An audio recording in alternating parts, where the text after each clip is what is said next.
ವಿಶ್ವವೆಲ್ಲವೂ ಶಕ್ತಿಮಯ. ಈ ಶಕ್ತಿ ಜೀವಿಗಳಲ್ಲಿ ನಿರ್ಜೀವಿಗಳಲ್ಲಿ ಎರಡರಲ್ಲೂ ಕೂಡ ಇರ್ತವೆ. ವಿಶ್ವದಲ್ಲಿರುವ ಗ್ರಹಗಳನ್ನು ಒಂದು ನಿರ್ದಿಷ್ಟವಾದ ಕಕ್ಷೆಯಲ್ಲಿ ಸುತ್ತುವಂತೆ ಮಾಡುವುದೂ ಸಹ ಈ ಒಂದು ವಿಶ್ವಶಕ್ತಿಯೇ. ಈ ಶಕ್ತಿ ಯಾವ ರೀತಿ ಬೇಕಾದರೂ ಮ್ಯಾನಿಫೆಸ್ಟ್ ಆಗಬಹುದು. ನಮ್ಮ ಮೆಂಟಲ್ ಮತ್ತು ಫಿಸಿಕಲ್ನಿಂದ ನೋಡುವ ಪ್ರತಿಯೊಂದು ಶಕ್ತಿಯೂ ಕೂಡ ಈ ವಿಶ್ವಶಕ್ತಿಯಿಂದ ಸೃಷ್ಟಿಯಾಗಿರೋದೆ. ಆ ರೀತಿಯಾದ ವಿಶ್ವಶಕ್ತಿಯನ್ನು ನಾವು ಲೈಫ್ ಎನರ್ಜಿಯಾಗಿಯೂ, ಸ್ಪಿರಿಚುವಲ್ ಎನರ್ಜಿಯಾಗಿಯೂ, ಮೆಂಟಲ್ ಎನರ್ಜಿಯಾಗಿಯೂ ಬದಲಾವಣೆ ಮಾಡ್ಕೋಬೋದು. ನಾವು ಉಸಿರಾಡುವ ಗಾಳಿಯನ್ನು ಪ್ರಾಣಶಕ್ತಿ ಅಂತ ಕರೀತೇವೆ. ಅಂದರೆ ನಮ್ಮ ಪ್ರಾಣಶಕ್ತಿಯನ್ನು ನಾವು ಗಾಳಿ ರೂಪದಲ್ಲಿ ತೆಗೆದುಕೊಳ್ತಿದ್ದೇವೆ. ನಾವು ಧ್ಯಾನ ಮಾಡುವಾಗ ನಮ್ಮ ಏಕಾಗ್ರತೆ ಎಲ್ಲವೂ ಪ್ರಾಣಶಕ್ತಿ ಮೇಲಿರುವುದರಿಂದ ಆ ಶಕ್ತಿ ವ್ಯರ್ಥವಾಗದಂತೆ ನೇರವಾಗಿ ನಮ್ಮ ಶರೀರದಲ್ಲಿರುವ ಚಕ್ರಗಳಿಗೆ ತಲುಪುವಂತೆ ಮಾಡುತ್ತದೆ. ಆಗ ನಮ್ಮ ಶರೀರದಲ್ಲಿ ಪೊಟೆನ್ಷಿಯಲ್ ಎನರ್ಜಿ ಉತ್ಪತ್ತಿಯಾಗುತ್ತದೆ. ಎಷ್ಟು ಪೊಟೆನ್ಷಿಯಲ್ ಎನರ್ಜಿ ಇದ್ದರೆ ಅಷ್ಟು ಶಕ್ತಿಯು ನಾವು ಕ್ಯಾನರಿಕ್ ಎನರ್ಜಿಯಾಗಿ ಬದಲಾಯಿಸಿಕೊಂಡು ನಮ್ಮ ಕೆಲಸ ಕಾರ್ಯಗಳನ್ನು ತುಂಬ ನೀಟಾಗಿ ಮಾಡಬಹುದಾಗಿದೆ. ನಮ್ಮ ಶರೀರದಲ್ಲಿರುವ ಚಕ್ರಗಳಲ್ಲಿ ಶಕ್ತಿ ಇದ್ದರೆ ಅವು ಆ್ಯಕ್ಟಿವ್ ಆಗಿರ್ತವೆ. ಅವು ತಮಗೆ ಯಾವ ರೀತಿಯ ರೋಗ ರುಜಿನಗಳು ಬರದಂತೆ ಕಾಪಾಡ್ತಿರ್ತವೆ. ಯಾವಾಗ ನಮ್ಮ ದೇಹದ ಚಕ್ರಗಳಲ್ಲಿ ಬ್ಲಾಕ್ಸ್ ಬರುತ್ತವೋ ಆಗ ನಮ್ಮ ಆಲೋಚನಾ ಶಕ್ತಿಯಲ್ಲಿ ನೆಗೆಟಿವ್ ಆಲೋಚನೆಗಳು ಬರೋದಕ್ಕೆ ಪ್ರಾರಂಭ ಆಗ್ತವೆ. ಯಾವಾಗ ನೆಗೆಟಿವ್ ಆಲೋಚನೆಗಳು ಬರೋದಕ್ಕೆ ಪ್ರಾರಂಭ ಆಗ್ತವೋ ಆಗ ಆಟೋಮೆಟಿಕ್ಕಾಗಿ ಒತ್ತಡ ಜಾಸ್ತಿ ಆಗುತ್ತೆ, ಸ್ಟ್ರೆಸ್ ಹೆಚ್ಚಾಗುತ್ತೆ. ಆಗ ನಾವು ಉಸಿರಿನ ಮೇಲೆ ದೃಷ್ಟಿ ಇಟ್ಟು ಧ್ಯಾನ ಮಾಡೋದ್ರಿಂದ ಆಗ ಆಟೋಮೆಟಿಕ್ಕಾಗಿ ಗಾಳಿಯಲ್ಲಿರುವಂತಹ ವಿಶ್ವಶಕ್ತಿ ನಮ್ಮ ಶರೀರಕ್ಕೆ ಬರೋದಕ್ಕೆ ಪ್ರಾರಂಭ ಆಗುತ್ತೆ. ಕೆಲವು ಜನ ಈ ಒಂದು ಶಕ್ತಿಯನ್ನು ಫೀಲ್ ಆಗ್ತಾರೆ. ಈ ಶಕ್ತಿಯಿಂದ ನಾವು ಏನಾದರೂ ಮಾಡಬಹುದು. ಅಂದರೆ ನಾವು ಮಾಡುವ ಕೆಲಸಗಳಿಗೆ ಸಂಬಂಧಪಟ್ಟಂತೆ ಕರ್ಮಗಳು ಕೂಡ ಅವುಗಳಿಂದ ಅನುಭವಿಸಬೇಕಾಗುತ್ತದೆ. ಹಾಗಾಗಿ ನಾವು ನ್ಯಾಯಬದ್ಧವಾದ ಮಾರ್ಗದಲ್ಲಿ ಈ ಶಕ್ತಿಯನ್ನು ಉಪಯೋಗಿಸಿಕೊಂಡರೆ ಒಳ್ಳೆಯದೇ ಆಗುತ್ತದೆ. ಹಾಗೆ ಕೆಟ್ಟ ಮಾರ್ಗದಲ್ಲಿ ಇದನ್ನು ಉಪಯೋಗಿಸಿಕೊಂಡ್ರೆ ಕೆಟ್ಟದ್ದೇ ಆಗುತ್ತದೆ. ನಿಮಗೆ ಗೊತ್ತಲ್ವಾ, ಈ ವಿಶ್ವಶಕ್ತಿ ಒಂದು ರೂಪದಿಂದ ಮತ್ತೊಂದು ರೂಪಕ್ಕೆ ಬದಲಾಗುತ್ತದೆ ಎಂದು. ಒಳ್ಳೆಯ ಕೆಲಸಗಳಿಗೆ ಒಳ್ಳೆಯ ಫಲಿತಾಂಶ, ಕೆಟ್ಟ ಕೆಲಸಗಳಿಗೆ ಕೆಟ್ಟ ಫಲಿತಾಂಶ. ಅದನ್ನು ಉಪಯೋಗಿಸಿಕೊಳ್ಳುವುದು ನಮ್ಮ ಕೈಯಲ್ಲೇ ಇರುತ್ತದೆ. ಈ ವಿಶ್ವಶಕ್ತಿ ನಮಗಿಂತ ಬುದ್ಧಿವಂತವಾದದ್ದು. ಅದು ಇರುವುದರಿಂದಲೇ ಇನ್ನು ಈ ಶರೀರ ಇಲ್ಲಿದೆ ಅನ್ನೋದನ್ನು ನಾವು ನೆನಪಲ್ಲಿಟ್ಕೋಬೇಕು. ಈ ವಿಶ್ವಶಕ್ತಿಯನ್ನು ನಾವು ಹೇಗೆ ತೆಗೆದುಕೊಳ್ಳಬೇಕು ಎಂಬುದಂತಹ ಸಂಪೂರ್ಣ ವಿವರವನ್ನು ಈ ವಿಡಿಯೋದಲ್ಲಿ ಹೇಳುವಂತಹ ಪ್ರಯತ್ನ ಮಾಡ್ತಿದ್ದೇನೆ. ಪಂಚಭೂತಗಳ ಮೂಲ ತತ್ವ ಸಂಯೋಗವೇ ಈ ಶರೀರ. ಆ ಮೂರು ತತ್ವಗಳನ್ನೇ ನಾವು ಬ್ರಹ್ಮ, ವಿಷ್ಣು, ಮಹೇಶ್ವರ ಅಂತ ಕರೆಯುತ್ತೇವೆ. ನಾವು ಮಾಡುವ ಪ್ರತಿಯೊಂದು ಪೂಜೆಯೂ ಸಹ ಒಂದು ತತ್ವಶಾಸ್ತ್ರವೇ. ಶರೀರದಲ್ಲಿ ಸೆಲ್ಸ್ ಉತ್ಪತ್ತಿ ಬೆಳೆದರೆ ಅದನ್ನು ನಾವು ಬ್ರಹ್ಮತತ್ವ ಅಂತ ಕರಿತೇವೆ. ಅದೇ ಸೆಲ್ಸ್ ಆ್ಯಕ್ಟಿವ್ ಆದರೆ ಅದನ್ನು ನಾವು ವಿಷ್ಣು ತತ್ವ ಅಂತ ಕರಿತೇವೆ. ಅದೇ ಸೆಲ್ಸ್ ಡೆತ್ ಆದರೆ ಅದನ್ನು ನಾವು ಶಿವತತ್ವ ಅಂತ ಕರೀತೇವೆ. ನಮ್ಮ ಶರೀರದಲ್ಲಿರುವ ಪ್ರತಿಯೊಂದು ಕಣವು ಹುಟ್ಟುತ್ತೆ, ಸ್ವಲ್ಪ ದಿನ ಇರುತ್ತೆ, ಮತ್ತು ಸಾಯುತ್ತೆ. ಈ ಪ್ರಕ್ರಿಯೆ ನಿರಂತರವಾಗಿ ನಡೆಯುತ್ತಲೇ ಇರುತ್ತದೆ. ಇದನ್ನೇ ನಾವು ಸೃಷ್ಟಿ ಧರ್ಮ ಅನ್ನೋದು. ಹುಟ್ಟು ಉಚಿತ, ಸಾವು ಖಚಿತ. ಪ್ರೇತಾಪಿ ಜನನಂ ಪ್ರೇತಾಪಿ ಮರಣಂ. ಇದು ವೇದಗಳಲ್ಲಿ ಪ್ರಸ್ತಾವನೆಗೊಂಡಿರುವ ವಿಷಯಗಳು. ಇದರಿಂದಲೇ ಆಯುರ್ವೇದ ಹುಟ್ಟಿರೋದು. ಇದು ಕೂಡ ಮೂರು ವಿಷಯಗಳಾದ ವಾತ, ಪಿತ್ತ, ಕಫ ದೋಷಗಳ ಬೇಸ್ ಲೈನ್ ಮೇಲೆ ಕೆಲಸ ಮಾಡುತ್ತದೆ. ಈಗ ಇಲ್ಲಿ ಫಿಸಿಕಲಾಗಿ ಯಾವುದು ನೋಡುತ್ತಿದ್ದೇವೋ ಅವೆಲ್ಲವೂ ನಮ್ಮ ಒಳಗೇ ಇರ್ತವೆ. ಪ್ರತಿಯೊಂದು ಕೂಡ ನಮ್ಮ ಒಳಗೆ ನಮ್ಮನ್ನು ಪ್ರಯಾಣಿಸುವ ಹಾಗೆ ಮಾಡುತ್ತವೆ. ಉದಾಹರಣೆಗೆ ಪೂಜೆ ಮಾಡುವಾಗ ನಾವು ಪ್ರಾಣಾಯ ಸ್ವಹ, ಉರಸಾಯ ಸ್ವಹ, ಸಮನ್ವಾಯ ಸ್ವಹ, ಅಪನ್ವಾಯ ಸ್ವಹ, ವಾಯುವ್ಯ ಸ್ವಹ ಅನ್ನುವಂತಹ ಶರೀರದಲ್ಲಿರುವ ಪಂಚವಾಯುಗಳನ್ನು ಮಂತ್ರಗಳ ರೂಪದಲ್ಲಿ ಅವುಗಳ ಹೆಸರುಗಳನ್ನು ಉಚ್ಚಾರಣೆ ಮಾಡ್ತೇವೆ.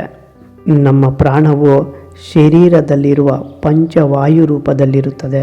ನಮ್ಮ ಶರೀರದಲ್ಲಿರುವ 5 ತತ್ವಗಳಲ್ಲಿ ಯಾವುದಾದರೂ ಒಂದು ಇನ್ಬ್ಯಾಲೆನ್ಸ್ ಆದರೂ ಸರಿ, ಶರೀರದಲ್ಲಿ ಸೆಲ್ಸ್ ಡೆತ್ ಆಗುವುದಾಗಲಿ, ಇಲ್ಲ ಹೊಸ ಸೆಲ್ಸ್ಗಳು ಉತ್ಪತ್ತಿ ಆಗದಿರುವುದಾಗಲಿ, ಇಲ್ಲ ಆ ಸೆಲ್ಸ್ ಆ್ಯಕ್ಟಿವ್ ಆಗಿ ಇಲ್ಲದಿರುವುದಾಗಲಿ ನಡೆಯುತ್ತದೆ. ಆಗ ಮನುಷ್ಯ ಸಾವಿನ ಸಮೀಪಕ್ಕೆ ಹೋಗ್ತಿದ್ದಾನೆ ಅಂತ ಅರ್ಥ. ಇದನ್ನು ನಾನು ಯಾಕೆ ಹೇಳ್ತಿದ್ದೀನಿ ಅಂದರೆ, ಧ್ಯಾನಕ್ಕೂ ನಾನು ಈಗ ಹೇಳ್ತಿರೋ ವಿಷಯಕ್ಕೂ ಇಂಟರ್ಲಿಂಕ್ ಇದೆ. ನೀವು ಸರಿಯಾದ ಪದ್ಧತಿಯಲ್ಲಿ ಧ್ಯಾನ ಮಾಡಿದರೆ ನಿಮ್ಮ ಭವಿಷ್ಯತ್ತು ನಿಮಗೆ ಅರ್ಥವಾಗುತ್ತದೆ. ನಿಮ್ಮಲ್ಲಿ ಇರುವಂತಹ ಸಂಕಲ್ಪ ಬಲಗೊಳ್ಳುತ್ತದೆ. ನಿಮ್ಮ ಇಂಟರ್ಕನೆಕ್ಟು ಲಿಂಕ್ ಬೆಳೆಯುತ್ತದೆ. ಏನು ಮಾಡಬೇಕು ಅಂತ ನಿಮಗೆ ಅರ್ಥ ಆಗುತ್ತದೆ. ಯಾರು ಒಳ್ಳೆಯವರು, ಯಾರು ಕೆಟ್ಟವರು, ಯಾರಿಂದ ತೊಂದರೆ ಆಗುತ್ತೆ ಎಂಬ ವಿಷಯಗಳು ನಿಮಗೆ ಬಹು ಬೇಗನೆ ಅರ್ಥವಾಗುತ್ತದೆ.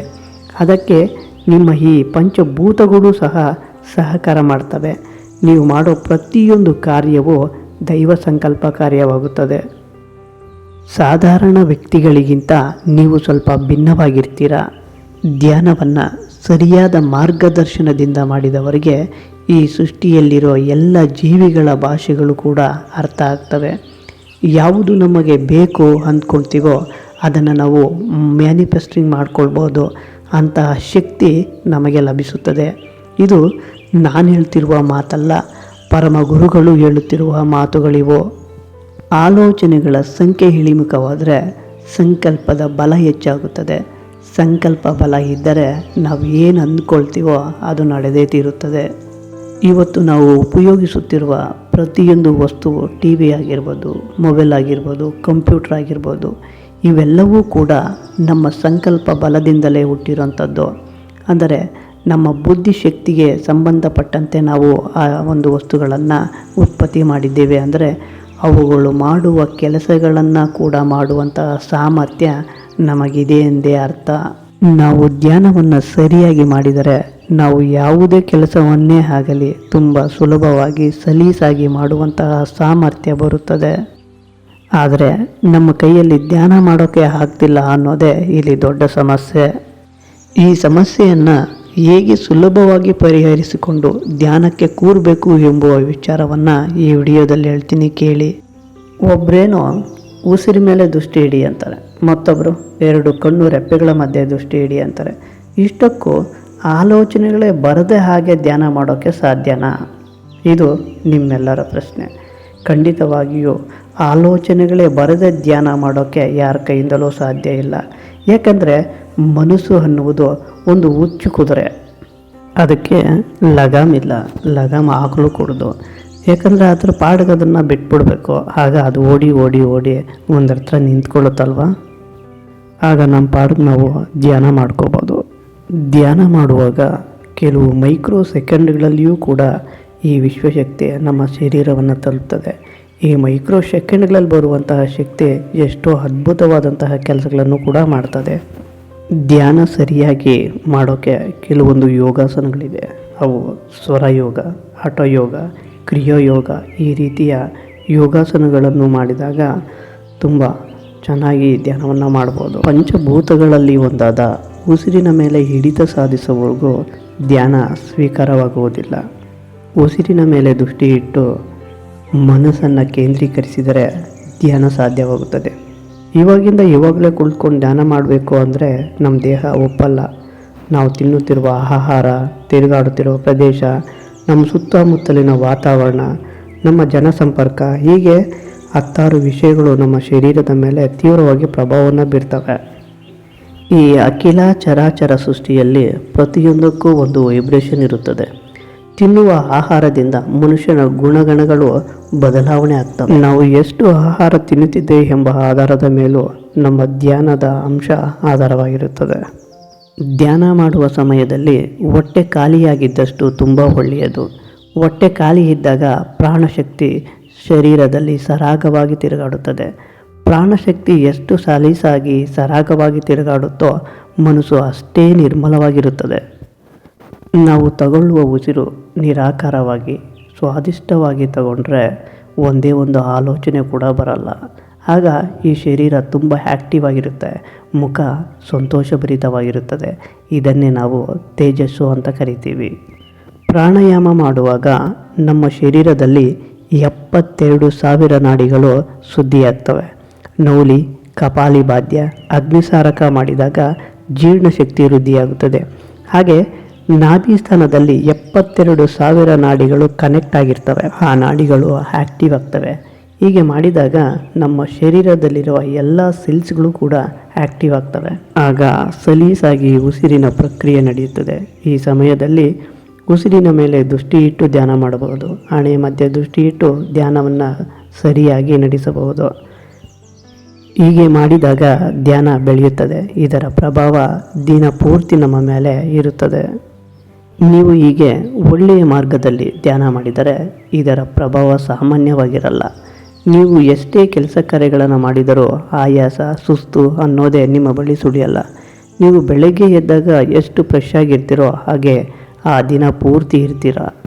ಹೀಗೆ ಧ್ಯಾನವನ್ನು ಮಾಡುವಾಗ ಒಂದೊಂದು ಸಾರಿ ಆ ದೇವರ ಕೃಪೆಯಿಂದ ಸುಷುಮ್ನ ನಾಡಿ ಓಪನ್ ಆಗುತ್ತದೆ. ಹೀಗೆ ಸುಷುಮ್ನ ನಾಡಿ ಓಪನ್ ಆದಾಗ ಅದರ ಪ್ರಭಾವ ಸಾಮಾನ್ಯವಾಗಿರಲ್ಲ.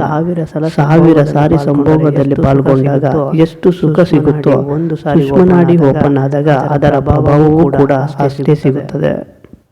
ಆ ಸುಷುಮ್ನ ನಾಡಿಯಿಂದಲೇ ಕುಂಡಲಿ ಶಕ್ತಿ ಸಹಸ್ರ ಚಕ್ರಕ್ಕೆ ಸೇರಿ ಜೀವನ್ ಮುಕ್ತಿ ಸ್ಥಿತಿಗೆ ಕರೆದೊಯ್ಯುತ್ತದೆ. ನಾವು ಈಗ ಇಲ್ಲಿ ಯೋಗ ಎಂಬ ಪದ ಬಳಕೆ ಮಾಡಿದ್ದೀವಿ. ಯೋಗವನ್ನು ಗುರು ಇಲ್ಲದೆ ಮಾಡಬಾರ್ದು. ಗುರುಗೋಸ್ಕರ ಆ ಭಗವಂತನಲ್ಲಿ ನೀವು ಪ್ರಾರ್ಥನೆ ಮಾಡಿ. ಆ ಗುರುವೇ ನಿಮ್ಮನ್ನು ಹುಡುಕಿಕೊಂಡು ಬರ್ತಾರೆ. ಯೋಗದಿಂದ ಧ್ಯಾನದ ಮೇಲೆ ಹಿಡಿತ ಸಾಧಿಸಿದ ವ್ಯಕ್ತಿಗಳು ಪಂಚಭೂತಗಳ ಮೇಲೆ ಹಿಡಿತವನ್ನು ಸಾಧಿಸಿರ್ತಾರೆ. ಅವರಿಗೆ ಅವರ ಪ್ರಾಣದ ಮೇಲೂ ಹಿಡಿತ ಇರುತ್ತದೆ. ಈ ಸೃಷ್ಟಿಯಲ್ಲಿ ಎಲ್ಲ ಪ್ರಾಣಿಗಳ ಭಾಷೆಗಳು ಕೂಡ ಅವರಿಗೆ ಈಸಿಯಾಗಿ ಅರ್ಥ ಆಗ್ತವೆ. ನೀವು ಮನಸ್ಸಿನಲ್ಲಿ ಅಂದುಕೊಂಡ್ರೆ ಸಾಕು, ಜೀವಿಗಳಿಗೆ ನಿಮ್ಮ ಉದ್ದೇಶ ಏನು ಅಂತ ಅರ್ಥ ಆಗುತ್ತೆ. ಯೋಗ ಬ್ರಹ್ಮವಿದ್ಯೆ, ಎಲ್ಲ ವಿದ್ಯೆಗಳಿಗೂ ಉತ್ತಮವಾದ ವಿದ್ಯೆ. ನೇರವಾಗಿ ನೀವೇ ದೇವರು ಅನ್ನುವಂತಹ ಬಹಿರ್ಗತಗೊಳಿಸುವಂತಹ ವಿದ್ಯೆನೇ ಈ ಯೋಗ ವಿದ್ಯೆ. ಈ ರೀತಿ ಯೋಗದ ಬಗ್ಗೆ ಮತ್ತು ಧ್ಯಾನದ ಬಗ್ಗೆ ಹೇಳ್ತಾ ಹೋದರೆ ಇನ್ನೂ ಸಾವಿರಾರು ವಿಡಿಯೋಗಳು ಮಾಡ್ಬೋದು. ಹಾಗಾಗಿ ಈ ವಿಡಿಯೋ ಲೆಂತ್ ಆಗುವ ಕಾರಣದಿಂದಾಗಿ ಇವತ್ತಿಗೆ ನಾನು ಇಲ್ಲಿಗೆ ನಿಲ್ಲಿಸ್ತಾ ಇದ್ದೀನಿ. ಮುಂದಿನ ವಿಡಿಯೋದಲ್ಲಿ ಮತ್ತಷ್ಟು ಮಾಹಿತಿಯನ್ನು ನೀಡ್ತೀನಿ ಅಂತ ಹೇಳ್ತಾ ಈ ವಿಡಿಯೋನ ಮುಗಿಸ್ತಾ ಇದ್ದೀನಿ. ಎಲ್ರಿಗೂ ವಂದನೆಗಳು.